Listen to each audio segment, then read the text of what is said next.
Una, nagpasalamat ko ug naghimaya sa Dios Elohim, Dios Amahan ug Dios Inahan, sa pagtugot kanato sa pagsaulog sa adlaw sa bag-ong Jerusalem karong adlaw.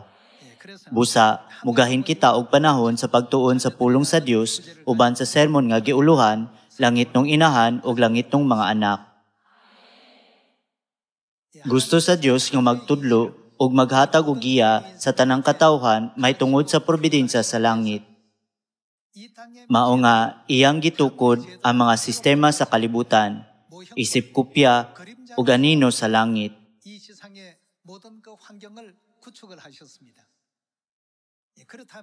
Atong una-unaon ang mga termino nga inahan, amahan, ug mga anak dinhi sa kalibutan. Dili ba gigamit sila sa pagpasabot sa mga miyembro sa pamilya? Mao nga miani ang Dios dinhi sa kalibutan sa ngalan nga Hesus 2,000 ka tuig ang milabay. Ug gituluan kita sa kamaturan bahin sa Dios Amahan. Siya usab nagpaibalo kanato nga kita adunay Dios Inahan, ug nga kita mga anak sa Dios. Gipukaw kita sa Dios sa kamaturan, nga dili lang kita mga tawo,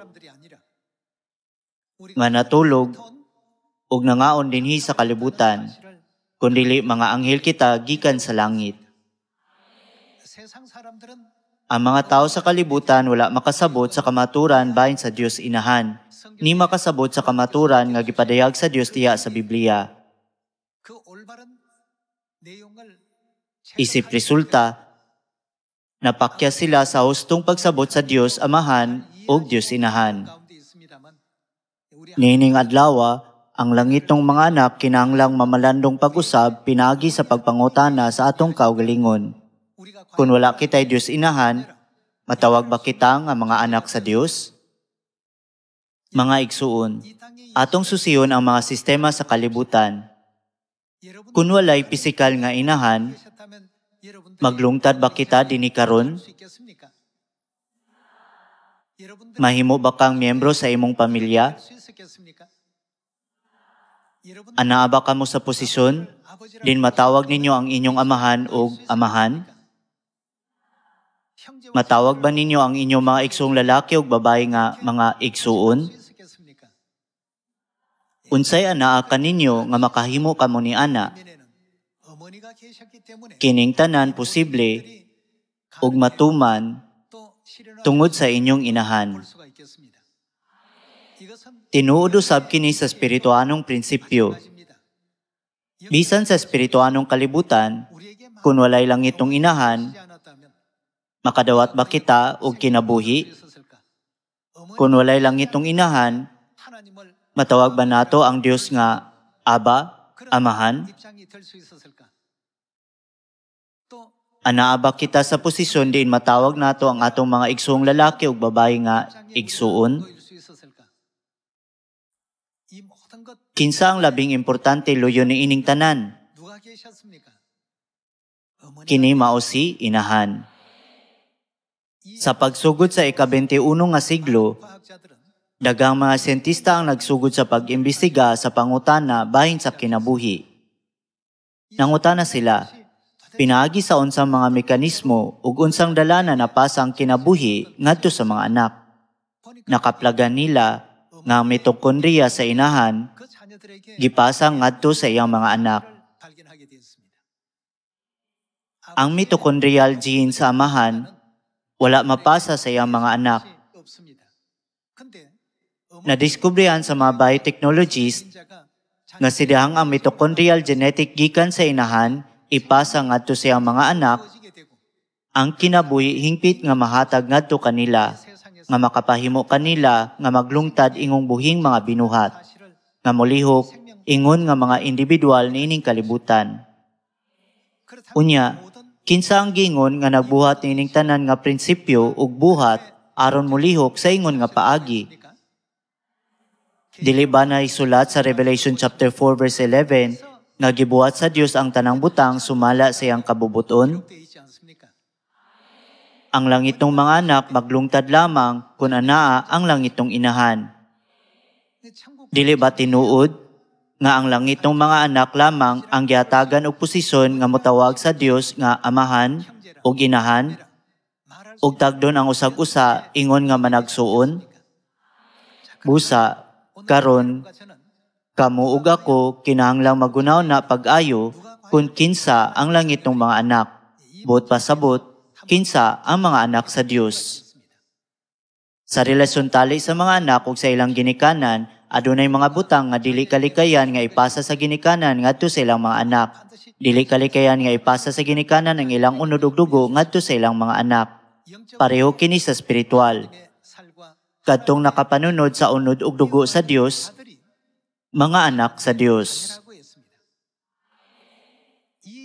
Gibutang sa Dios kini nga prinsipyo sa kamaturan sa pagsaylo sa bag-ong kasabutan. Dili ba ang Dios nagpasabot nga ang pan sa pagsaylo ingon nga iyang unod ug ang bino sa pagsaylo ingon nga iyang bililong dugo? Busa naablihan ang lapad nga dalan alang sa tanang katawhan nga mahimong iyang mga anak. Naisulat nga bisan kinsa nga motuo sa kamaturan sa kinabuhi ang pagsaylo ug modawat kang Kristo ang sanghong ug langit nung inahan bagong Jerusalem, kinsa mipahayag sa kamaturan sa bagong kasabutan sa pagsaylo kanato, hatagan sa katungod nga mahimong mga anak sa gingarian sa langit. Dili ba? Atong mapamatud-an kini pinaagi sa libro sa Roma. Naisulat nga ang Espiritu Santo mismo nagpamatuod uban sa atong espiritu nga kita mga anak sa Dios. Karon, atong pamatud-an kini pinaagi sa pagpakli sa Romans chapter 8. Romans chapter 8 verse 16.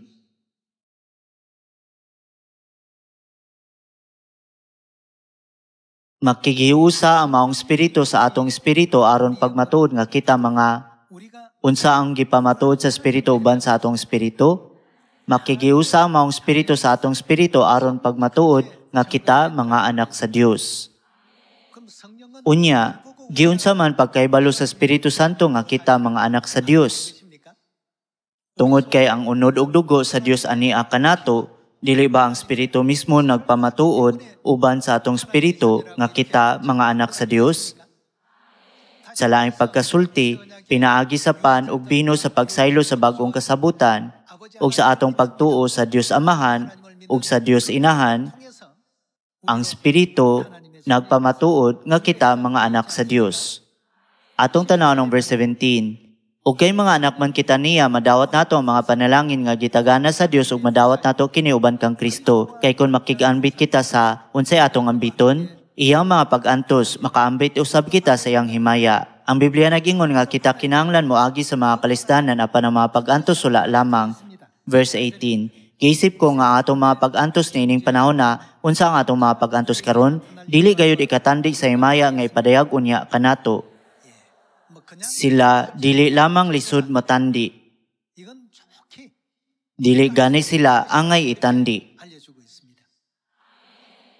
Apan, atong hunaw-naon ang dalan nga gilakaw nilangitong amahan o ginahan. Sama nga sila naglakaw sa lisod nga dalan sa krus, aron sa pagpatag sa dalan, alang kanato karon. Dili ba kita usab, mahimong mopas-an, ug mas bugat gamay nga krus, ug moabli sa dalan alang sa kaayuhan sa mga kaigsunan nga moabot sa Sion sunod kanato? Pinaagi nining tanan nga mga senaryo, ang Espiritu Santo makaila kinsa ang tinuod nga mga anak sa Dios, ug pinaagi niini nga mga senaryo maila nga kita mga anak sa Dios. Adunay 8 kabilyon ka tawo nga nagpuyo niining kalibutan. Tanan ba sila anak sa Dios? Adunay klaro nga kinaiya sa mga anak sa Dios. Kinahanglan anaa kanila ang unod sa Dios ug ang iyang bililhong dugo. Dugang pa, kinidili lamang may tungod sa pagbaton sa iyang unod ug dugo. Adunay kasabutan nga gihimo sa Dios mismo. Mao kini ang prinsipyo. Kini nga mga kinaiya nga naangkon sa mga anak, nagtugot kanato dinhi karon sa pagtawag sa langitong amahan nga amahan, langitong inahan nga inahan. Mga igsong lalaki ug babae nga mga igsuon. Kung wala kita'y inahan, dili gayud kita mahimong mga anak sa Dios. Nganuman, kung walay inahan, unsay kulang, walay kinabuhi. Sanglit dili kita makabaton og kinabuhi sa unsang paagi nato tawgon ang Dios nga amahan, mga igsong lalaki ug babae nga mga igsuon. Busa, ang pag-anhin ni inahan dinhi sa kalibutan, usa ka makahulugan nga panghitabo alang sa tanang katawhan. Dili ikalimod nga ang kinabuhi maglungtad lamang kundi anaa sa inahan. Ang gugma mo awas lamang kundi anaa sa inahan. Ug ang kalinaw anaa lamang kundi anaa sa inahan. Ang Biblia ug ang mga propeta nagapamatuod nining paagya, dili ba? Oo, sila nagpamatuod. Sa dihang mo ani sa inahan dinhi sa kalibutan, ang pinakagamay mahimong gamhanan nga nasod. Sa dihang mo abot si inahan, ang labing gamay mahimong 1,000. Mapainobsanon ang sinugdanan, apan unsa may tabo kun anaa si inahan? Kini magmauswagon pag-ayo. Hunaw na ang buluhaton sa kaluwasan ug ang ebanghelyo. Adunay propesiya sa Biblia nga ang atong ebanghelyo isangyaw sa Samaria ug hangtod sa kinatumyan sa kalibutan. Apan kun sa inahan wala mo ani ug wala mo uban kanato, kini nga ebanghelyo dili gayud masangyaw sa Samaria ug ngadto sa kinatumyan sa kalibutan. Dili ba mao kinang gipropesiya ni Jesus mga 2,000 ka tuig ang milabay? Kinsa mo tigom sa langit ng mga anak nga gisama sa mga piso? Sumala sa iyang mga pulong sa propesiya nga himungaan magtigom sa iyang mga piso ilalom sa iyang mga pako, samtang kamatunan sa langitong inan mo danag sa kahayag sa ebanghelyo sa Samaria ug ngadto sa kinatumyan sa kalibutan, ang ebanghelyo masangyaw sa tibok Asya, Africa, Oceania, Europe, North America, South America ug bisan sa Korea. Ang maayong balita nga ang langitong inahan may anhi, mao gayud ang pinakasentro ug mahinungdanong pagtulunan sa ebanghelyo. Tungod kay anaa si inahan, adunay kinabuhi. Tungod kay anaa si inahan, adunay gugma. Tungod anaa si inahan, adunay kalipay. Dili ba kini ang hinungdan nga gimingaw kita sa atong puloy-anan? Dili ba kini ang hinungdan nga gigugma nato atong puloy-anan? Siyempre, tuwa usab si amahan sa atong puloy-anan. Si amahan gugma ug si inahan gugma. Ang dili makita nga gugma o sakripisyo sa atong langitong amahan kinsa hilom ug kanunay nga nagpasaan sa atong mga sala hangtod sa pagpaaga sa iyang dugo ug pagkamatay sa krus, usa ka butang nga dili nato masulti nga gamay ra.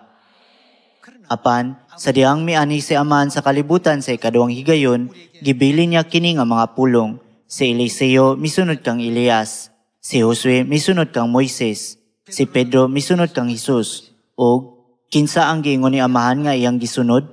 Ako musunod kang inahan. Si amahan mipakita og panag-ingnan sa pagsunod kang inahan alang sa mga anak nga wala mahibalo kung asa nga dalan sa pagtuang pagalaktan. Naghatag ako kaninyo og panag-ingnan aron inyong buhaton ang gibuhat ko kaninyo. Wala ba niya gibilin kini nga mensahe sa iyang kaugalingong sinulat?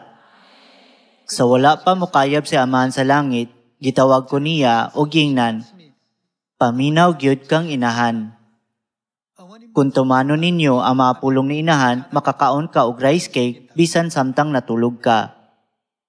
Alang sa panagiusa og panag-uyon, nga kanunay gitulo ni inahan kanato, unsa nga matang sa kasing-kasing ang gikinahanglan sa tanang miyembro sa Sion. Dili ba nato kinahanglan nga adunay kasing-kasing sa pagigugma sa usag-usa? Malipayon gayud si amahan ug inahan kung atong ikulit ang mga pagtulunan ni inahan sa sulod sa atong mga kasing-kasing. Ug atimanon ang matag-usa sa atong mga igsuon uban sa kasing-kasing ni amahan ug ni inahan. Sila karon tinuod nga nagkinabuhi sa paginulsol. Nagtanaw sila kanato nga naningkamot sa pagpakigiusa bisan sa mga miyembro nga dili nato kanunay mauyunan. Mga igsuon, ang mga anak mulihok sumala sa ilang kaugalingong emosyon sa balay. Naningkamot sila nga mukaon lang sa ilang gusto ug mubuhat lang sa mga kalihukan diin sila malingaw. Apan, gibiyaan sa mga inahan ang ilang gusto. o gisuportahan ang gusto sa ilang mga anak. Kita, mga anak sa Siyon, kinahanglan adunay samang kasing-kasing. Kung wala pa miani si inahan dinhi sa kalibutan, aron pasaylon ang atong mga sala nga iyang mga anak, malipayon unta si inahan ni ining taknaa sa langit. Apan, miani siya dinhi sa kalibutan, nagsulob sa tulda sa unod, ug nagatiman, ug nagsuporta sa iyang mga anak, na balaka nga basin mahulog kita gikan sa pagtuo, umapakya sa pagtubo sa espirituanon tungod sa kakulang sa pagsabot sa pulong sa Dios. Siya migugol og dili maihap nga mga oras sa pagampo alang sa iyang mga anak nga may debosyon nga ang iyang mga tuhod gikubalan. Kadtong nakaamgoon sa kadako nga gugma ang ilang nadawat gikan ni amahan ug ginahan na malandong ni ining tanan nga mga butang. Kinahanglan mahimong makapaambit ug usa ka butang ngadto sa tanang mga anak sa Siyon. Gihatagan kita sa Dios ni ini nga oportunidad sa pagtangtang sa atong mga sala gikan sa langit ug sa atong makasasala nga kinaiya aron maputli kita pinaagi sa usag-usa, maapsay ug masinaw sama sa matahom nga mga bato. Ug sa katapusan mataw pag-usab isip matahom ug sidlak nga langit ng mga anak sa iyang mga mata. Dili ba kini ang iyang gusto gikan kanato? Sama nga ang Dios gugma, gusto sa Dios nga kita mataw pag-usab pinaagi sa gugma, aron kita mataw nga mga anak sa Dios. Susama sa amahan o ginahan, pinaagi sa pagsalikway sa tanang sala o kalapasan nga atong nahimo dito sa langit. Karon, samtang gisaulog ang adlaw sa bagong Jerusalem, ang mga anak sa Siyon kinahanglan mugahin o gigayon sa pagpamalandong sa atong palibot. Panahon na nga atong pamalandungon kung sincero ba ang tanan natong paningkamot. Sa pagpanalipod ug pag-atiman sa atong mga kaigsunan ug paggiyakan nila ngadto sa gingarian sa langit. Dugang pa, angay kitang magahin ug panahon sa pagunaw na unsa nga paningkamot ang atong gihimo aron pangitaw ng mga igsuon nga wala pa sa turil. Aduna kitay langit nung inahan. Kung asa si inahan, kinahanglan adunay gugma. Kung asa si inahan, kinahanglan adunay debosyon ug sakripisyo. Kinahanglan usab nga adunay buhat sa pag-alagad. Kung asa si inahan, kinahanglan adunay kalipay nga mamulak pinaagi kaniya. Dili ba ang Siyon, ang Church of God, usa ka dapit nga sama ni ini? Aron ang tanan natong nawala nga mga igsoon makabalik dayon sa Church of God, unsay kinahanglan natong buhaton sumala sa propesiya sa Isaiah chapter 62, kinahanglan mas kusgano natong tumanon ang papel isip mga magbalantay o giproklama ang himaya sa Jerusalem ngadto sa tibuok kalibutan. Unsa atong buhaton sa tibuok adlaw ug gabii, kinahanglan dili kita magpakailom apan ipahibalo sa mga tawo. Atong tan-aw ng Isaiah chapter 60 verse 1.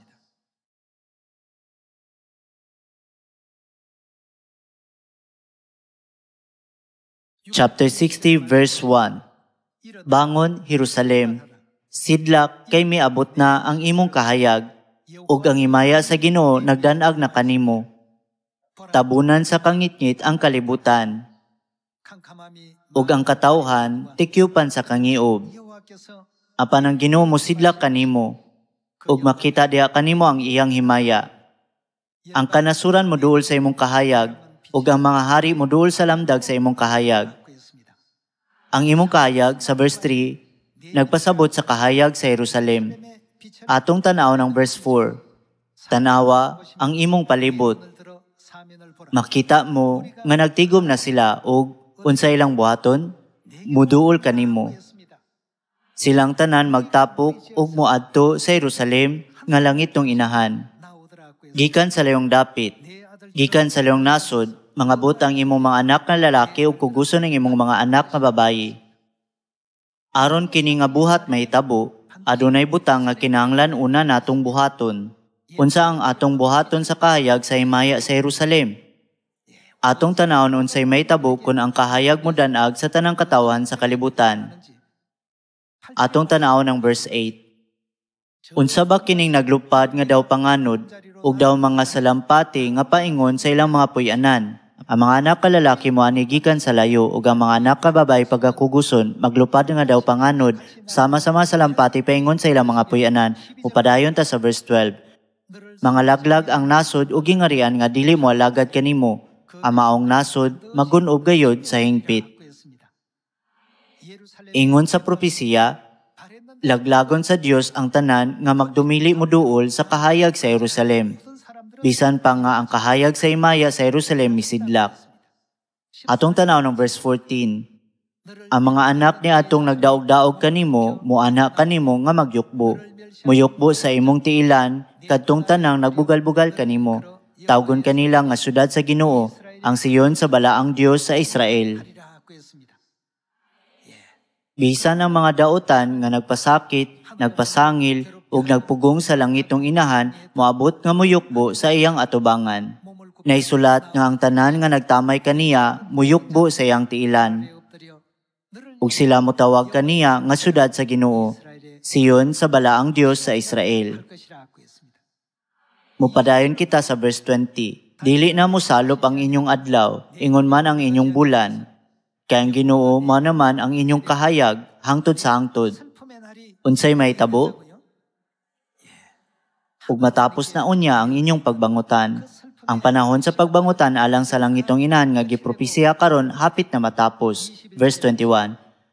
Pulos na unya matarong ang inyong katawhan. Sila na ang manag-iya sa nasod hangtod sa kaangturan. Sila nga maoysa sa akong tinanom, ang akong mga binuhat mismo aron ako kapasidunggan. Musanay ang labing jutay kanila, unsay mahitabo, sila mahimong ug mahimong gamhanang nasod. Inigabot sa hustong panahon, dalion ko kini pagbuhat, ako mao ang Ginoo. Aron kini mahitabo, ang tanang mga anak sa Siyon, kinanglan nga mopataas sa ilang mga tingog sa pagproklama sa himaya sa langitong inahan ni Jerusalem, sa Samaria ug ngadto sa kinatumyan sa kalibutan. Alang sa tanan natong mga miyembro sa Siyon nga nagkatag sa tibok kalibutan, kang kinsa nga mensahe ang nadungog nila nga naghimo kanila nga mulupad dinhi. Sama sa giingon sa propesiya, nakadungog sila sa mensahe sa langitong inahan ni Jerusalem ug karon naginulsol ug mibalik kaniya.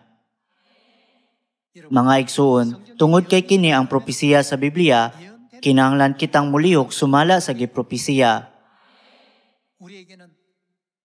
Aduna kitay Dios Amahan, Dios Inahan, ug mga igsuon. Dili ba kini ang hinungdan nga ang Biblia ug ang mga propeta nagtawag kanato nga langitong pamilya nga mao ang pamilya sa gingarian sa langit? Sapagkat tinuod kita mao ang langitong pamilya. Tungod kay ang mga tao sa kalibutan wala mahibalo nga ang Dios, ang hari sa mga hari ug Ginoo sa mga Ginoo, mao ang atong amahan ug ginahan, sila mahimong maglutos, magbiyay-biyay ug motamay kanato. Apan wala ba sila makaibalo kung walay katapusang gingarian sa langit moabot? Yan ang adlaw, mahibalo sila sa tanan.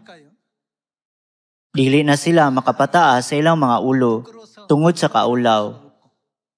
Sama sa gihulagway, sa sambingay sa dato ug ni Lazaro, masina sila kung ilang makita ang mga tao nga ilang gibabagan o gibutang-butangan, nagpahulay sa mabukton sa Dios samtang sila anaa sa impyerno.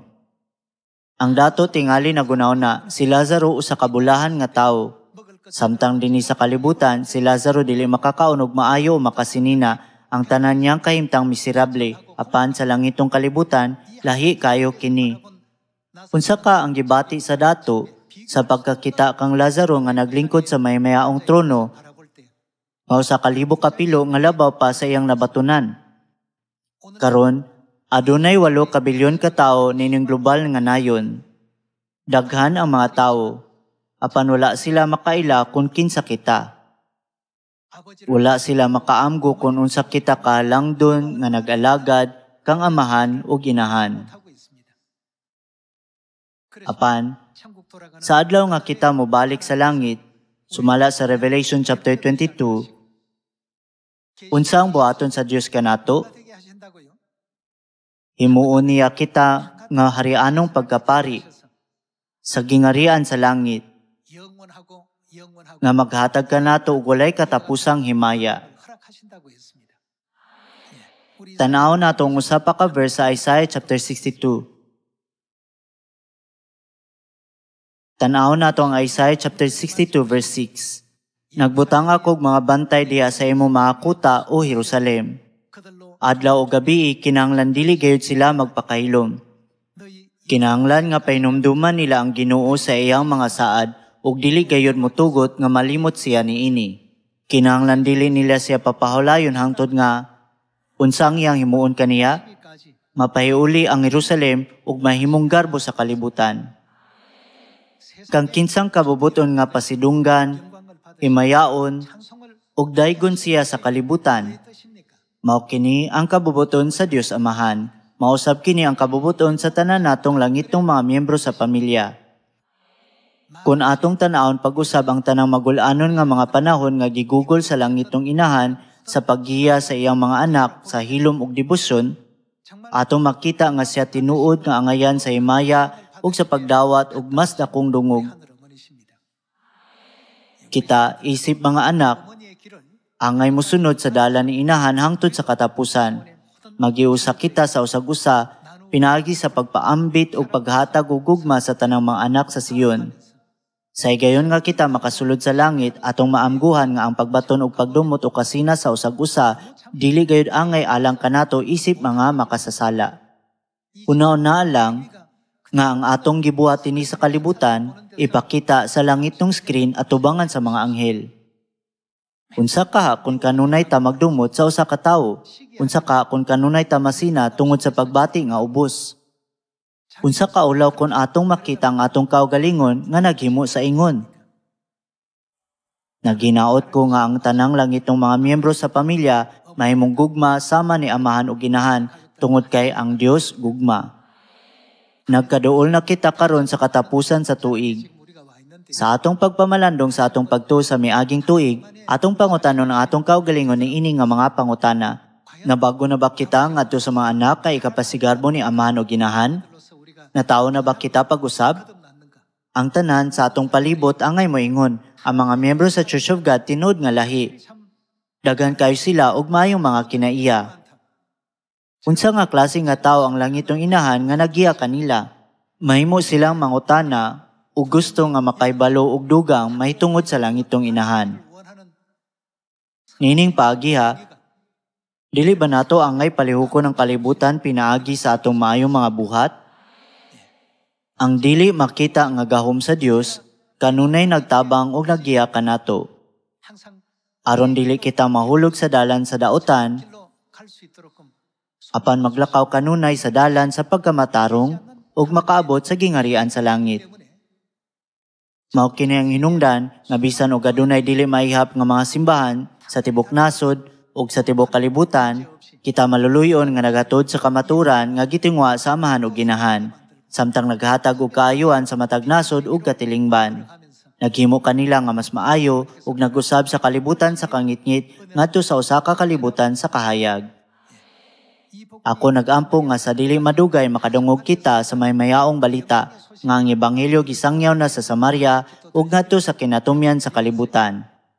Naglaom nga ang langitong inahan nga naguban kanato makadawat og himaya, dungog ug pagdayeg hangtod sa kaangturan. Gusto na akong tapuson ang sermon karong adlaw. Daghang salamat.